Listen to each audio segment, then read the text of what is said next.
একটা কথাই মাথায় রাখবেন, অর্থহীন পুরুষ আর সৌন্দর্যহীন নারী কেবল কবিতার পাতায় গুরুত্ব পায়, বাস্তবে নয়। তুমি যাকে চাইছো তাকে পেয়ে যাও, সেটা হলো ভাগ্য। আর পাবে না জেনেও চাওয়াটা হলো ভালোবাসা। মাটির তৈরি মানুষগুলো কাগজের তৈরি টাকার জন্য বিক্রি হয়ে যায়। সুন্দর বলতে কিছু হয় না, আপনি যাকে যতটা ভালোবাসবেন সে আপনার কাছে ততই সুন্দর। প্রয়োজন ছাড়া কেউ নেবে না খোঁজ। এই শহরের চেনা মানুষও অচেনা হয় রোজ। মিথ্যে গল্পের শ্রেষ্ঠ লেখক তুমি, আর সেই গল্পের বিশ্বস্ত নাটক আমি।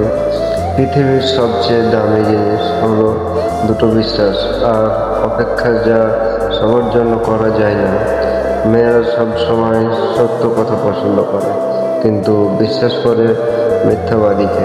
মনে রেখো, জীবনে ভালো দিন পেতে হলে অনেকগুলো খারাপ দিন পার করতে হবে।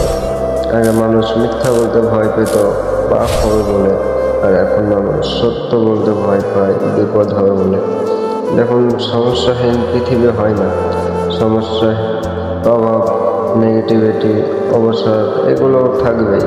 পৃথিবীর যত বয়স বেড়েছে, সভ্যতার যত বয়স বেড়েছে, এগুলো বাড়তে গেছে।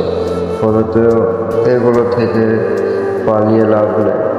থাকুক না এগুলো ঘরের বা যে কোনো কোণে, চলুক না আত্মার সঙ্গে, হোক না মন খারাপ, তাতে ভয় কি? মনের জ্বালাটা এত বড় করে রাখতে হবে যাতে যেটা খুললে অনেকটা আলো এসে পড়ে। নাটক শেষ হওয়ার আগে স্টেজ ছাড়বেন না। মনে রাখবেন, এটা আপনার স্পেস, এটা আপনার জন্য ধার্য। কমেডি হোক বা ট্র্যাজেডি, এই জীবনের নাটকের নায়কও আপনি আর নায়িকা আপনি।